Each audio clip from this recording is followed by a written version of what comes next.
உங்க அனைவருக்கும் வணக்கம். இப்ப நம்ம பார்க்க இருக்கிறது லிப்ராஸ் நெகட்டிவ், அதாவது எதிர்மறை வாக்கியங்கள். யாராவது என் சேனலுக்கு புதியவராக இருந்தீங்கன்னா, கீழ இருக்கிற சப்ஸ்கிரைப் பட்டனை பிரஸ் பண்ணிட்டு, அப்படியே பெல் ஐகானையும் பிரஸ் பண்ணிடுங்க. அப்பதான் நான் போடுற வீடியோலாம் உங்களுக்கு உடனுக்குடன் கிடைச்சிரும். நீங்க குடுக்குற ஆதரவுக்கு நான் நன்றி தெரிவிச்சுக்கிறேன். ஏனன்னா, நான் போடுற வீடியோக்கு கீழ நெறைய பேரு கமெண்ட்ஸ்ல மெர்சி புக்கு அப்படின்னு சொல்லிட்டு டைப் பண்ணி எனக்கு அனுப்பிச்சிட்டுருக்காங்க. அதுக்காக தான் நான் சொல்றேன் உங்களுக்கு. இப்போ வாங்க நம்ம வீடியோக்குள்ள போகலாம். இப்ப நம்ம பார்க்கிறது லெப்ராஸ் நெகட்டிவ், அதாவது எதிர்மறை வாக்கியங்கள். ஒரு வாக்கியத்தில் வினைச்சொல்லை, அதாவது வெர்பை இல்லை என்று பொருள்படுமானால் அந்த வாக்கியத்தை எதிர்மறை வாக்கியம், அதாவது பிராஸ் நெகட்டிவ் என்று நாம் அழைக்கிறோம். எல்லா மொழியிலையும் எதிர்மறை வாக்கியம், அதாவது இல்லை என்ற வார்த்தையை பயன்படுத்துவாங்கன்றது உங்க அனைவருக்கும் தெரிஞ்சது தான். அதே போல பிரெஞ்சுலேயும் எதிர்மறை வாக்கியத்தை நாம் வாக்கியத்தில் பயன்படுத்துகிறோம். அதற்கான வார்த்தை என்னன்றதை நம்ம பார்க்கலாம். ஒரு வாக்கியத்தை எதிர்மறையாக மாற்ற பிரெஞ்சு மொழியில் நே பா என்ற சொல்லை நாம் பயன்படுத்த வேண்டும். அந்த சொல்லை வினைச்சொல்லுக்கு, அதாவது வெர்பு முன்பும் பின்பும் பயன்படுத்த வேண்டும். நே என்ற சொல்லை வினைச்சொல்லுக்கு முன்பும், பா என்ற சொல்லை வினைச்சொல்லுக்கு பின்பும் நாம் பயன்படுத்த வேண்டும். அதாவது பிரெஞ்சு மொழியில் எதிர்மறை வாக்கியத்தை மாற்றுறதுக்கு இதிலிருந்து உங்களுக்கு தெரிஞ்சிருக்கும், நேப்பா என்ற வார்த்தையை நாம் பயன்படுத்துகிறோம். இது இல்லாமல் நோ என்ற வார்த்தையும் ஒன்று இருக்குது. அதை நம்ம வினைச்சொல்லோடு நம்ம பயன்படுத்துறது கிடையாது. அதை நாம் நேரடியாக இல்லை என்ற போது அப்போ தான் அதை நம்ம நோன்ற வார்த்தையை நம்ம பயன்படுத்துகிறோம்.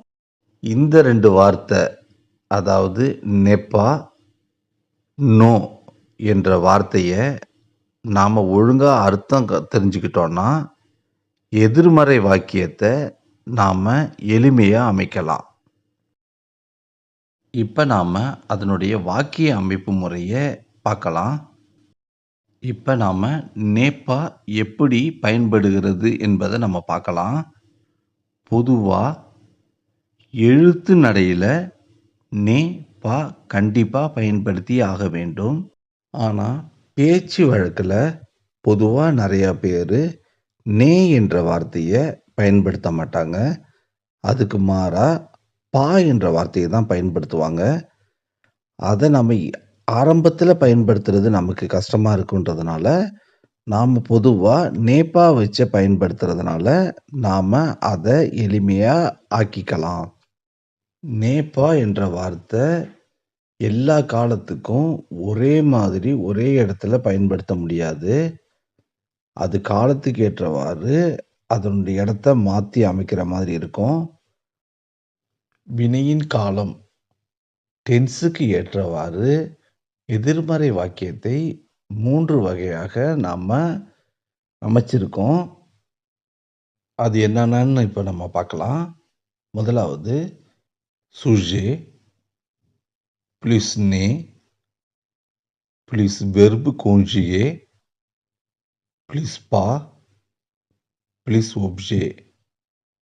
அப்படின்னா எழுவாய், நே வினைச்சொல்லின் காலம், பா செய்படு பொருள். வெர்பு கோஞ்சுகே என்பது என்னன்னா, ஒரு வெர்பை 3 காலத்திலையும் நம்ம சொல்கிற வார்த்தையை தான் நம்ம வெர்பு கோஞ்சுகேன்னு சொல்கிறோம். அடுத்தபடியாக ரெண்டாவதாக சுஜே plus né plus verbe conjugué plus pas plus infinitif au participe plus objet. தமிழ்ல எழுவாய் ப்ளஸ் நே ப்ளஸ் வினைச்சொல்லின் காலம் ப்ளஸ் பா ப்ளஸ் வினையெச்சம் அல்லது பெயரெச்சம் ப்ளஸ் செயப்படுபொருள். இதுல ஃபர்ஸ்ட் உள்ளது எதுக்கு பயன்படுறோம்னா ப்ரெசன்ட் டென்ஸு, ஃபியூச்சரு, அதே மாதிரி உள்ளதுக்கு நாம ஃபர்ஸ்ட் இதை நம்ம சூஸ் பண்ற மாதிரி இருக்கும். ரெண்டாவதுக்கு example Bache கம்போசே, Bache pros, future pros மூணுத்துக்கும் ரெண்டாவது பொருந்தும். இவ்வளோதான் ஃப்ரெஞ்சுக்குன்னு நான் சொல்லலை. இப்போ ஃபஸ்ட்டு பார்த்தீங்கன்னா ஆம்பர்ஃபெயிலாக நான் சொல்லாதனால நான் அதை சொல்லலை இப்போதைக்கு. பின்னாடி நான் சொல்லும்போது அதை பற்றி நான் சொல்லுறேன். இப்போ நான் நடத்துனது வரைக்கும், நான் வீடியோ போட்டிருக்கிறது வரைக்கும் உங்களுக்கு இந்த வீடியோவில் என்னென்ன இருக்குது, எதை பயன்படுத்தலான்றதை மட்டும்தான் நான் இதில் சொல்லியிருக்கேன். மூன்றாவது நேப்பாவை எப்படி பயன்படுத்தணும்னா சுஜே ப்ளஸ் நே ப்ளஸ் பா ப்ளஸ் ஆஃபினிட்டிவ். அது தமிழில் எழுவாய். சில நேரங்களில் நம்ம பயன்படுத்த மாட்டோம். நே ப்ளஸ் பா ப்ளஸ் வினையெச்சம். இதே மாதிரியான வாக்கியங்கள் நாம் கட்டளையிடும் பொழுது நாம் இதை பயன்படுத்துகிறோம். இது சம்மந்தமாக நான் வீடியோவில் இதுக்கு முன்னாடி உள்ள வீடியோவில் எதுலேயும் நான் சொல்லல. இந்த இதுக்கு நம்ம ஆம்பராத்தீஃப்னு நம்ம சொல்கிறது. இதை நம்ம ஒரு அடுத்த வீடியோவில் இது சம்மந்தமாக நான் சொல்கிறேன் உங்களுக்கு. இதை நம்ம அதிகமான நேரங்களில் இதை நம்ம பயன்படுத்துறது கிடையாது. நேப்பா என்ற வார்த்தையை ஒரு வாக்கியத்தில் நம்ம பயன்படுத்தும் பொழுது அதற்காக சில விதிமுறைகள் இருக்கு. அதை நம்ம நினைவில் வச்சுக்கணும். அது என்னன்றது இப்போ நம்ம பார்க்கலாம்.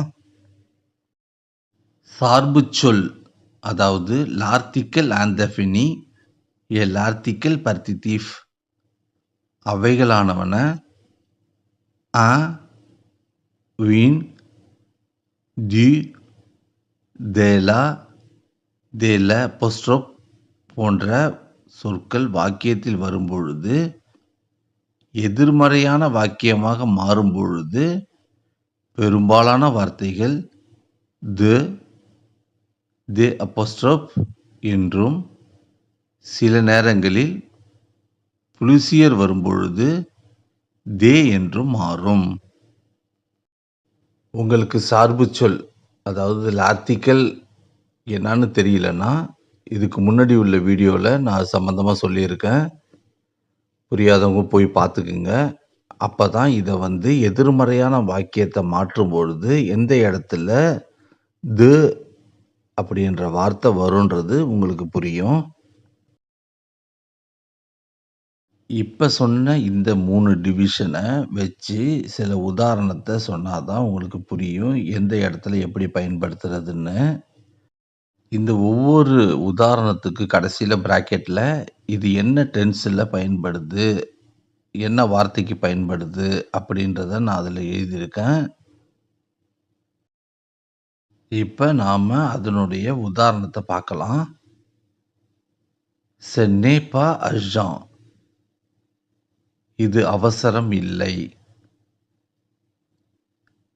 இரண்டாவது ce ne sont pas des études faciles.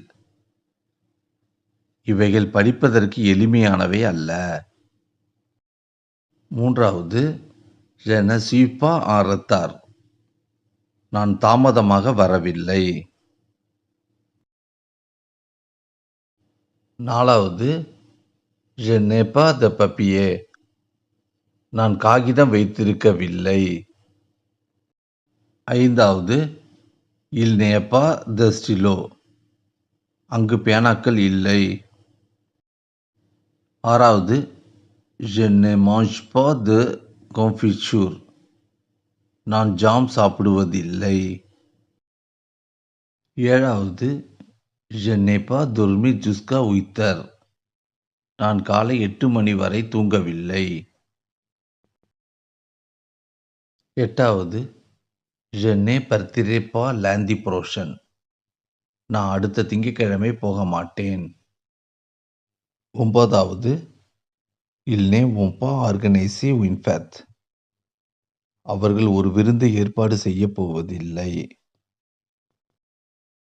10வது Il ne vient pas de lire le journal.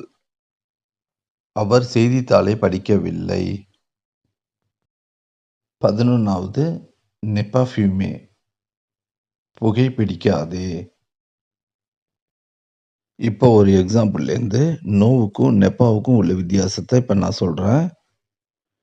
நீங்கள் சாப்பிட்டீங்களா அப்படின்னு கேட்டால் பதில் இல்லை, அதாவது நோ அப்படின்னு சொல்லுவாங்க. அப்படி இல்லைன்னா சாப்பிடலை அப்படின்னா ந மாஜ்பா. இதுதான் ரெண்டுத்துக்கும் உள்ள வித்தியாசம். நான் இந்த 11 உதாரணத்திலிருந்து நெப்பாவை பிரசன், பசே கம்போசே, ஃபியூச்சர், ஃபியூச்சர் ப்ரோஷ், பசே ப்ரோஷ் 5 இதை வச்சு நான் உதாரணத்தை சொல்லி நான் எக்ஸ்பிளைன் பண்ணியிருக்கேன். இந்த வீடியோவிலிருந்து le phrase நெகட்டிவ், அதாவது எதிர்மறை வாக்கியம் அப்படின்றத நீங்கள் ஓரளவுக்கு புரிஞ்சிருப்பீங்கன்றத நான் நம்புகிறேன். உங்கள் அனைவருக்கும் வணக்கம். இப்போ நம்ம பார்க்க இருக்கிறது les mots நெகட்டிவ், அதாவது எதிர்மறை வார்த்தைகள். இதுக்கு முன்னாடி உள்ள வீடியோவில் நம்ம எதிர்மறை வாக்கியம், அதாவது les phrases நெகட்டிவ் அப்படின்னா என்னன்றதை பார்த்தோம். இப்போ நாம் அதனுடைய வார்த்தைகள், என்னென்ன வார்த்தைகள் எதிர்மறை வாக்கியமாக மாறுதுன்றதை நம்ம இப்போ பார்க்கலாம். நீங்கள் யாராவது என் சேனலுக்கு புதியவராக இருந்தால் கீழே இருக்கிற சப்ஸ்கிரைப் பட்டனை ப்ரெஸ் பண்ணிவிட்டு அப்படியே பெல் ஐக்கானே ப்ரெஸ் பண்ணிவிடுங்க. அப்போ தான் நான் போடுற வீடியோ உங்களுக்கு உடனுக்குடன் கிடைக்கும். என்னையே என்கரேஜ் பண்ணுற மாதிரி நீங்கள் நிறையா பேர் சப்ஸ்கிரைப் பண்ணிகிட்ருக்கீங்க. அதோடு நிறுத்தாமல் நிறையா பேர் என்னுடைய எல்லா வீடியோவுக்கும் கமெண்ட்ஸ் பண்ணிக்கிட்டு இருக்கீங்க. அதுக்காக ஒரு முறை நான் உங்களுக்கு நன்றி சொல்லிக்கிறேன். les mots நெகட்டிவ், அதாவது எதிர்மறை வார்த்தைகள் அப்படின்னா என்னன்னு தெரிஞ்சுக்கிறதுக்கு வாங்க நம்ம வீடியோக்குள்ளே போகலாம். இந்த எதிர்மறை வார்த்தைகளை நீங்கள் கண்டிப்பாக தெரிஞ்சு வச்சுக்கணும். இதில் பல வார்த்தைகள் உங்களுடைய நார்மல் பேச்சிலையும் எழுத்துலையும் இது பயன்படும். அதனால் கவனமாக கடைசி வரைக்கும் வீடியோவை பாருங்கள். ஒரு வாக்கியத்தில் வினைச்சொல்லை, அதாவது வெர்பு இல்லை என்று பொருள்படுமானால் அந்த வாக்கியத்தை எதிர்மறை வாக்கியம், அதாவது பிரேஸ் நெகட்டிவ் என்று அழைக்கிறோம். இது சம்பந்தமாக போன வீடியோவில் எதிர்மறை வாக்கியத்தில் நான் தெளிவாக சொல்லியிருக்கேன். மறுபடியும் அதில் உள்ள 3 வார்த்தையை நம்ம மறுபடியும் இதில் பார்க்க போகிறோம். அது இல்லாமல் எக்ஸ்ட்ரா 10 வார்த்தை இருக்குது. மொத்தம் 13 வார்த்தை நாம் தெரிஞ்சுக்கலாம் இப்போதைக்கு. இப்போ நாம் அதில் சில வார்த்தைகளான 13 வார்த்தைகள் என்னென்னன்றதை இப்போ நம்ம பார்க்கலாம். முதலாவது நோ, இரண்டாவது நேப்பா,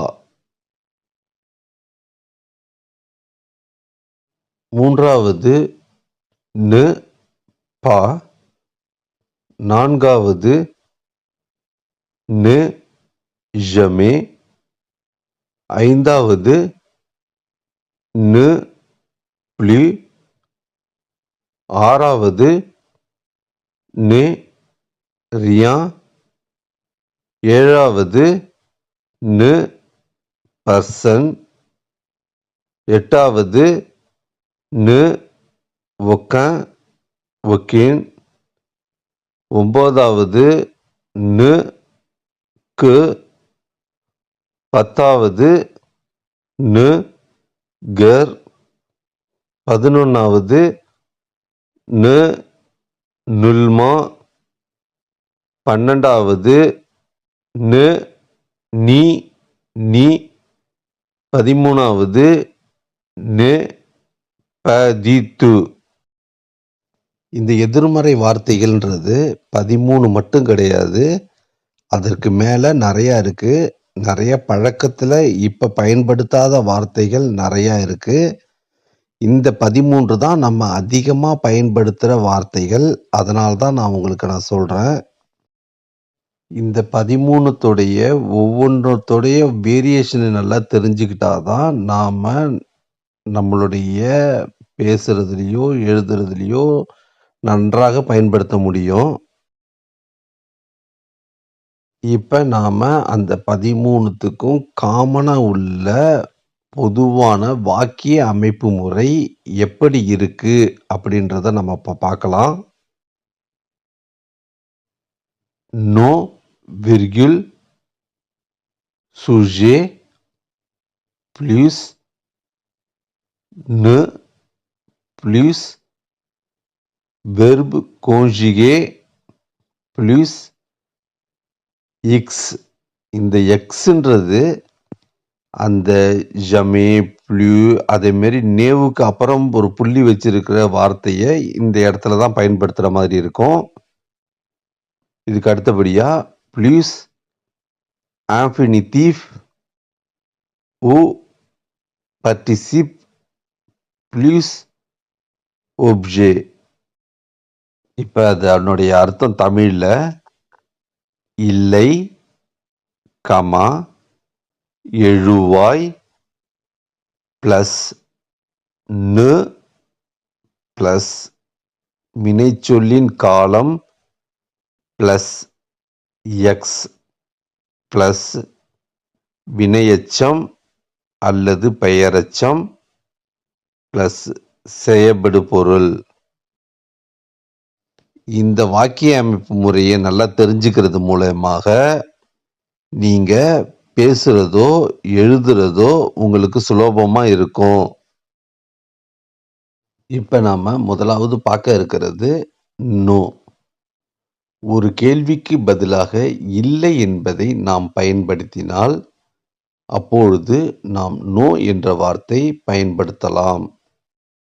பொதுவா இது நம்ம கொஸ்டின்ல பயன்படுத்தும் பொழுது எஸ் அல்லது நோ, இதுக்கு பொதுவான பேரு எஸ் ஆர் நோ கொஸ்டின் தான் சொல்லுவாங்க. இதுக்கு நம்ம ஏதாவது ஒரு பதில் தான் சொல்ற மாதிரி இருக்கும். இப்ப நாம அதனுடைய ஒரு உதாரணத்தை நம்ம பார்ப்போம். எஸ்க்கு தீத்திரவாய் உழுதி, நீ இன்று வேலை செய்கிறாயா? இதுக்கு பதில் நோ, அதாவது இல்லை.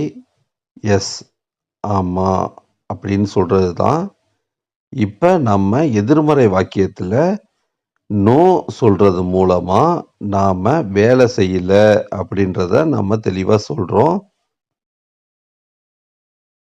இரண்டாவது நு பா. இதுல நடுப்புற 2-3 புள்ளி வச்சிருக்கிறது என்ன காரணம்னா, இதுக்கு நடுப்புற ஒரு வெர்பு வரும். இந்த வெர்பு இல்லை, வெர்பு பிளஸ் இல்லை அப்படின்ற மாதிரி தான் இதோடைய அர்த்தத்தை இது கொடுக்கும். அது என்னன்றது இப்ப நம்ம பார்க்கலாம். ஒரு கேள்விக்கான பதிலில் இல்லை என்று வினைச்சொல்லுடன் பயன்படுத்தினால் அப்பொழுது நாம் ne pas என்ற வார்த்தையை பயன்படுத்தலாம். உதாரணத்துக்கு est-ce que tu manges de la confiture? நீ ஜாம் சாப்பிடுகிறாயா? அதற்கு பதில் non, je ne mange pas de confiture. இல்லை, நான் ஜாம் சாப்பிடுவதில்லை. இதுல மாஞ்ச் என்ற வினைச்சொல், அதாவது வெர்புக்கு முன்னாடி நு பின்னாடி பா இருக்கு. அப்ப மாஞ்சுன்றது சாப்பிடுறது. அதற்கான மீனிங் எதிர்மறையில சொல்லும் பொழுது சாப்பிடுவதில்லை. அததான் நு மாஞ்ச் பா அப்படின்றத நம்ம சொல்றோம். 3வது ந, பா. அதாவது 2வது நேபாவுக்கும் 3வது நேபாவுக்கும் என்ன வித்தியாசம்னா, 2வது நேபா நடுப்புற வெர்பு வினைச்சொல் வரும். இதுல வினைச்சொல் வராது. அதுக்கு பதிலாக ஆன்ஃபினிட்டிவோ அல்லது பார்ட்டிசிபிளோ இதுல நம்ம பயன்படுத்துற மாதிரி இருக்கும். இது எப்போ பயன்படுத்துறதுன்னா, இத நாம ஒரு கட்டளையவோ அல்லது அறிவுரை பணிவாக சொல்லும்பொழுதோ பயன்படுத்தாத அப்படின்றது எதிர்மறையாக சொல்றதுக்காக இத நம்ம பயன்படுத்துறோம். அதற்கான உதாரணத்த இப்ப நம்ம பார்ப்போம். "Ne pas fermer la porte." கதவை மூட வேண்டாம் அல்லது மூடாதே. இன்னும் பணிவா ஒரு எக்ஸாம்பிள் சொல்றதா இருந்தா, "Ne pas rester devant la porte." அதாவது கதவுக்கு முன்னாடி கொஞ்சம் தயவு செய்து நிக்காதீங்க அப்படின்றத சொல்றதுக்கு இதே மாரி வார்த்தைய நம்ம பயன்படுத்துவோம். 4வது "ne jamais." கேள்வியிலோ அல்லது வாக்கியத்திலோ அடிக்கடி, அதாவது souvent என்ற சொல்லை பயன்படுத்தினால், அப்பொழுது எதிர்மறையில் நாம் "ne jamais" என்ற வார்த்தையை பயன்படுத்தலாம். இது பொதுவா இந்த அடிக்கடி அப்படின்ற வார்த்தை கேள்வியில கேட்கும்பொழுது, அதற்கான எதிர்மறை பதில்ல தான் நாம இந்த மாதிரியான வார்த்தைய நாம பயன்படுத்துறோம். உதாரணத்துக்கு, "Est-ce que vous allez souvent au cinéma?" நீங்கள் அடிக்கடி சினிமாவுக்கு செல்கிறீர்களா? இதற்கான பதில், "Non, je ne vais jamais au cinéma." இல்லை, நான் ஒருபொழுதும் திரைப்படங்களுக்கு செல்வதில்லை. 5வது "ne plus." கேள்வியிலோ அல்லது வாக்கியத்திலோ எப்பொழுதும், அதாவது toujours, மீண்டும், அதாவது encore என்ற சொல்லை பயன்படுத்தினால், அப்பொழுது எதிர்மறையில் நாம் ne plus என்ற வார்த்தையை பயன்படுத்தலாம். உதாரணத்திற்கு, "Est-ce que vous travaillez toujours à Chennai?" நீங்கள் இன்னும் சென்னையில் வேலை செய்கிறீர்களா? அதற்கான பதில், "Non, c'est fini. Je ne travaille plus à Chennai." இல்லை, அது முடிந்து விட்டது. நான் இனி சென்னையில் வேலை செய்ய மாட்டேன். இதுல கேள்வியில toujours, encore அப்படின்னு வந்துச்சுன்னா, அப்ப நாம ne plus என்ற வார்த்தைய நாம எதிர்மறை வாக்கியத்துல அதற்கு பதிலா நாம பயன்படுத்துறோம். 6வது ne rien. கேள்வியிலோ அல்லது வாக்கியத்திலோ ஏதோ, ஏதோ ஒன்று, அதாவது quelque chose என்ற சொல்லை பயன்படுத்தினால், அப்பொழுது எதிர்மறையில் நாம் ne rien என்ற வார்த்தையை பயன்படுத்தலாம். இதுல கேள்வியில quelque chose, ஏதோ ஒண்ணு அப்படின்ற வார்த்தை வரும்பொழுது, அதற்கான எதிர்மறை பதில்ல நாம ne rienன்ற வார்த்தைய இது மூலியமா நம்ம பயன்படுத்துறோம். உதாரணத்துக்கு, "Est-ce qu'il mange quelque chose?" அவர் ஏதாவது சாப்பிடுகிறாரா? இதற்கான பதில், "Non, il ne mange rien." இல்லை, அவர் எதையும் சாப்பிடுவதில்லை. 7வது ne person. கேள்வியிலோ அல்லது வாக்கியத்திலோ யாரோ ஒருவர், அதாவது quelqu'un என்ற சொல்லை பயன்படுத்தினால், அப்பொழுது எதிர்மறையில் நாம் ne person என்ற வார்த்தையை பயன்படுத்தலாம். உதாரணத்துக்கு, "Est-ce qu'il invite quelqu'un?" அவர் யாரையாவது அழைக்கிறாரா? இதற்கான பதில், "Non, il n'invite personne." இல்லை, அவர் யாரையும் அழைக்கவில்லை. 8வது நு ஒக்கன் ஒக்குன். கேள்வியோ அல்லது வாக்கியத்தின் எதிர்மறை பதிலில் எதுவும் இல்லை அல்லது இல்லை என்று பொருள்படுமானால் அப்பொழுது நாம் எதிர்மறை வாக்கியத்தில் நு ஒக்கன் ஒக்குன் என்ற சொல்லை பயன்படுத்தலாம். பெரும்பாலான இவ்வார்த்தையை பொருளுக்கு அதாவது திங்ஸுக்கு பயன்படும். சரியாக இல்லை என்பது போன்று மனதில் தோன்றும் பொழுது இதை பயன்படுத்தலாம். இது முதல்ல சொன்ன மாதிரி கிடையாது. இது ஆன்சர்ல எதுவும் இல்ல அப்படின்ற மாதிரி எப்ப தோணுதோ அப்பொழுது நாம இந்த எதிர்மறை வார்த்தையை பயன்படுத்தலாம்னு நான் சொல்லியிருக்கேன். உதாரணத்துக்கு எஸ்கி லியான் ப்ராப்ளம், ஏதாவது பிரச்சனையா? அதற்கு பதில் நோ. இல்னியா ஒக்கன் ப்ராப்ளம், இல்லை, எந்த பிரச்சனையும் இல்லை. 9வது நுக்கு. கேள்வியோ அல்லது வாக்கியத்தின் எதிர்மறை பதிலில். அதாவது நான் இதுல என்ன சொல்ல வரேன்னா, ஒருத்தவங்க கேள்வியோ ஏதோ ஒன்று கேட்குறாங்க, இல்லது ஒரு ஆன்சர் நம்ம சொல்லணும். நம்மளுடைய பதில்ல ஓரளவு அப்படின்னு நமக்கு தெரிகிற மாதிரி ஒரு சுச்சுவேஷனில் இருந்தா அப்ப நாம எதிர்மறை வாக்கியத்துல அதற்கான பதில்ல நுக்கு என்ற வார்த்தையை இதுல பயன்படுத்தலாம் அப்படின்னு தான் நான் இதுல சொல்லியிருக்கேன். எஸ்கில் சே tout les leçons. அவருக்கு முழு பாடமும் தெரியுமா? அதற்கு பதில் il ne sait que le moitié de la leçon. அவருக்கு பாதி பாடம் மட்டும் தெரியும். 10வதாக நு கெர். கேள்வியோ அல்லது வாக்கியத்தின் எதிர்மறை பதிலில் அவ்வளவாக இல்லை, அடிக்கடி இல்லை, கொஞ்சமா, அதிகமா இல்லை, அரிதாகவே என்ற பொருள்படுமானால் அப்பொழுது நாம் எதிர்மறை வாக்கியத்தில் நு கெர் என்ற சொல்லை பயன்படுத்தலாம். எஸ்கில் ஏத்தலே ஓ த்ரவாய் சுவான். அவர் அடிக்கடி வேலைக்கு சென்றாரா?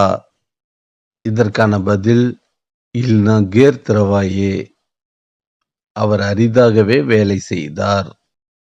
இப்ப நாம இந்த கேள்வியில சுவான் என்ற ஒரு வார்த்தை இருக்கு. இந்த சுவான்றது தான் நு ஜமேன்ற வார்த்தை நம்ம பயன்படுத்தலாம். அது என்னன்னா வேலைக்கே போறது கிடையாது அப்படின்னு சொல்லும் போது பயன்படுத்தலாம். ஆனா கொஞ்சமா வேலைக்கு போனாங்க, ஓகேவா, அரிதா போறது, ஓகே, கம்மியா போறது அப்படின்ற ஒரு சுச்சுவேஷன்ல நீங்க சொல்லணும்னா அப்ப நீங்க இந்த வார்த்தை நு கெர் என்ற வார்த்தையை பயன்படுத்தணும். 11வது நு நெல்மா. கேள்வியோ அல்லது வாக்கியத்தின் எதிர்மறை பதிலில் அழுத்தம் திருத்தமாக இல்லை என்று பொருள்படுமானால் அப்பொழுது நாம் எதிர்மறை வாக்கியத்தில் நு நெல்மா என்ற சொல்லை பயன்படுத்தலாம். உதாரணத்திற்கு எஸ்கி tu as peur? நீ பயப்படுகிறாயா? அதற்கு பதில் je n'ai nullement peur. எனக்கு பயமே கிடையாது அப்படின்ற மாதிரி சொல்லும் பொழுது இந்த வார்த்தையை நம்ம பயன்படுத்தலாம். 12வது நு நீ நீ. கேள்வியோ அல்லது வாக்கியத்தின் எதிர்மறை பதிலில் இதுவும் இல்லை, அதுவும் இல்லை, இரண்டு பொருள்களும் வேண்டாம் என்று பொருள்படுமானால் அப்பொழுது நாம் எதிர்மறை வாக்கியத்தில் நு நீ நீ என்ற சொல்லை பயன்படுத்தலாம். உதாரணத்துக்கு எஸ்கி tu aimes de la musique ou la danse? உனக்கு இசை பிடிக்குமா அல்லது நடனம் பிடிக்குமா?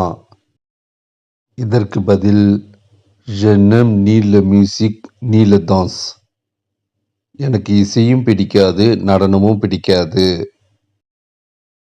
இந்த எதிர்மறை வாக்கியம் 2மே எனக்கு பிடிக்காது அப்படின்றத சொல்றதுக்காக நம்ம இத பயன்படுத்துறோம்.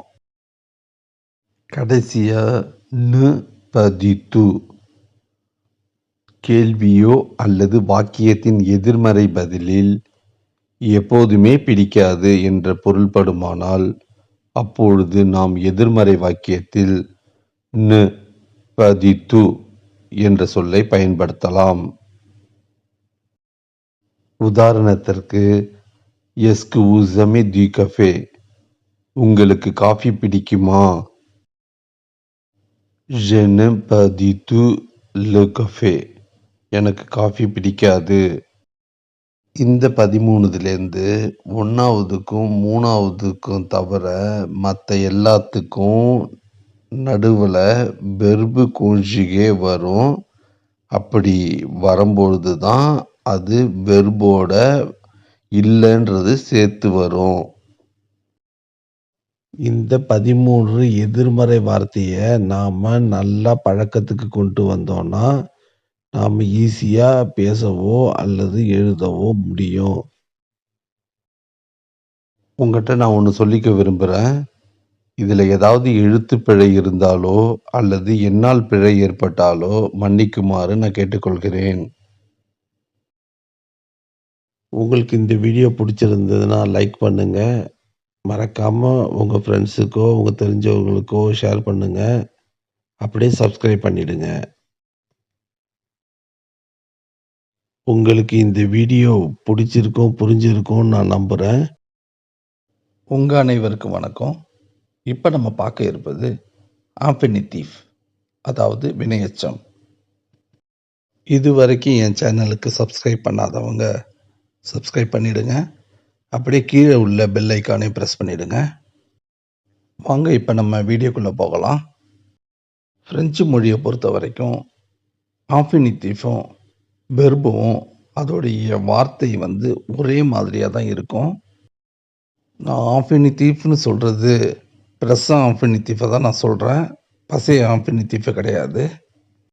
நம்ம பொதுவா ஒரு வாக்கியத்துல பெரும்பாலும் ப்ரெசன்ட் ஆஃபினிட்டிவ் தான் பயன்படுத்துறோம். இப்ப வெர்பும் ஆஃபினிட்டிவும் ஒரே வார்த்தை அப்படின்னு சொல்றதுனால, ஒரு வாக்கியத்துல எப்படி அத வந்து பிரிச்சு பார்க்கலான்றத நம்ம இப்ப பார்க்கலாம்.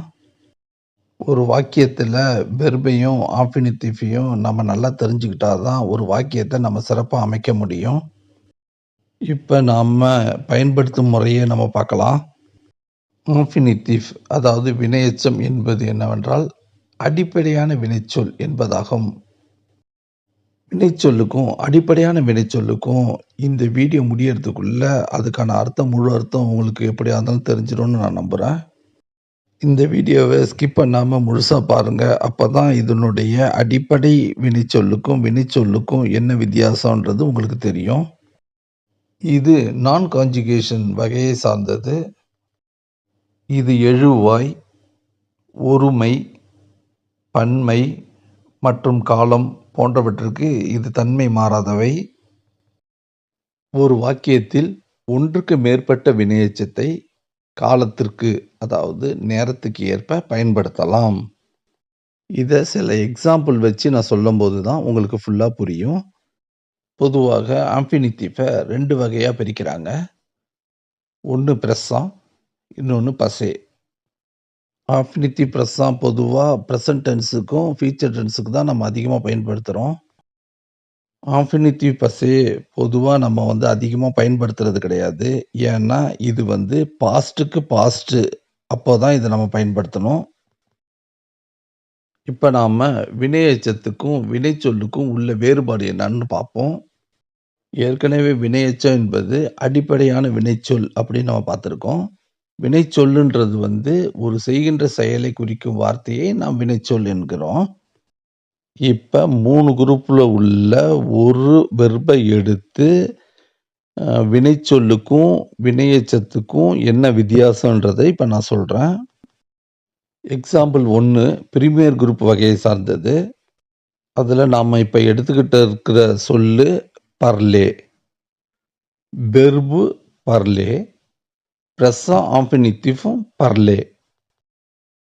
பர்லே வெர்புக்கு பேசுதல் என்பது அதனுடைய அர்த்தம்.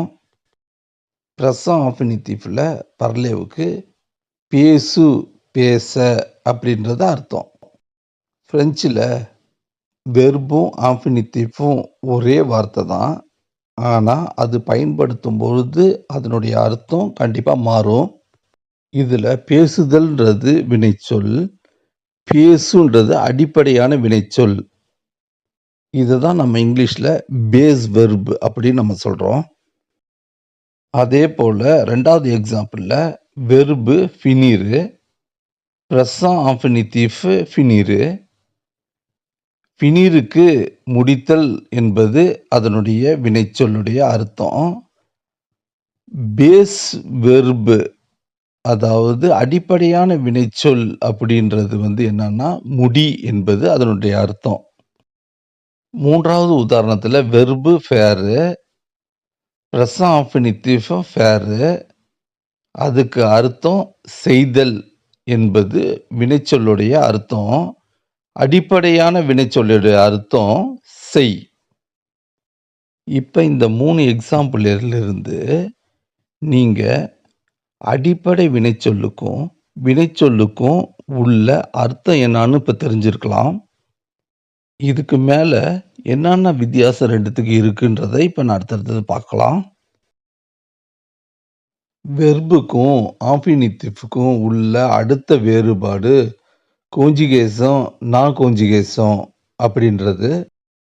பர்லேன்ற ஒரு வெர்புக்கு கோஞ்சுகேஷன் ப்ரெசன்ட் டென்ஸ் இருக்குது, பாஸ்ட் டென்ஸ் இருக்குது, ஃபியூச்சர் டென்ஸ் இருக்குது. அது இல்லாமல் நிறைய காலத்துக்கு பயன்படுத்துகிற டென்ஸை பயன்படுத்தலாம். அப்படி அது காலத்துக்கு ஏற்ப அது மாறிக்கிட்டே இருந்துச்சுன்னா அதை நம்ம கோஞ்சுகேஷன் சொல்கிறோம்.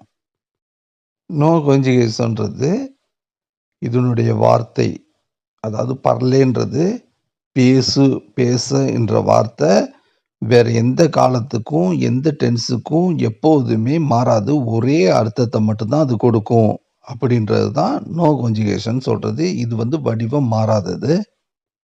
மூன்றாவது இதுக்கு உள்ள பெரிய வித்தியாசம் எழுவாய், அதாவது எண், ஒருமை, பன்மை, காலம் அதுக்கு ஏற்ப மாறக்கூடியது வெர்பு, மாறாதது இன்ஃபினிட்டிவ். இப்போ சுஜேவுக்கு ஒரு எக்ஸாம்பிள் பேசுதல் அப்படின்னா நான் பேசுகிறேன், நீ பேசுகிறாய், அவன் பேசுகிறான், அவள் பேசுகிறாள், அவர்கள் பேசுகிறார்கள், நாங்கள் பேசுகிறோம் அப்படின்றது சப்ஜெக்டுக்கு ஏற்றவாறு பேசுதல்ன்றது மாறிக்கிட்டே இருக்கக்கூடியது. சாங்குலியே ப்ளூரியே உள்ள வித்தியாசம் நான் பேசுகிறேன், நாம் பேசுகிறோம், நீ பேசுகிறாய், நீங்கள் பேசுகிறீர்கள், அவன் பேசுகிறான், அவர்கள் பேசுகிறார்கள். அடுத்தபடியாக டென்ஸு. பேசுதல் என்ற டென்ஸு பாஸ்ட் டென்ஸில் அதனுடைய அர்த்தம் வேற மாதிரி இருக்கும். ப்ரெசன்ட் டென்ஸில் அடுத்ததாக டென்ஸில் உள்ள வெர்பை வச்சு தான் அதனுடைய காலத்தை நம்ம நிர்ணயிக்கலாம். இப்போ பேசுதலில் பாஸ்ட் டென்ஸாக இருந்தால் பேசினான், ப்ரெசன்ட் டென்ஸு பேசுகிறான், ஃபியூச்சர் பேசுவான். அப்போ காலத்தை வச்சு நம்ம வெர்பை பயன்படுத்தி நம்ம தெரிஞ்சுக்கலாம். இது இன்ஃபினிட்டிவ்ல இது எதுவுமே மாறாது. வெர்பில் இது எல்லாமே மாறும். இப்போ வெர்பும் இன்ஃபினிட்டிவும் ஒரே வார்த்தை, ஆனால் அது பயன்படுத்தும் முறை இடத்துக்கு இடம் வேறுபடுது. இப்போ நாம் அதனுடைய வாக்கிய அமைப்பு முறையை நம்ம பார்க்கலாம்.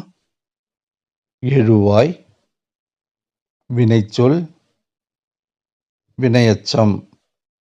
இதுக்கு அடுத்தபடியாக காமனாக யூஸ் பண்ணுகின்ற ஆப்ஜே, அதாவது செய்யப்படு பொருள். இந்த ஃப்ரெஞ்சில் sujet, verbe, infinitif, objet. இப்ப நாம அதுக்கு சில எக்ஸாம்பிள் பார்ப்போம். tu peux, உன்னால் முடியும். அடுத்தது tu peux venir, நீ வர முடியும். இதுல tuன்றது சப்ஜெக்ட், peன்றது வெர்பு, venir என்பது infinitif. tu peux venir me voir, நீ என்னை பார்க்க வர முடியும்.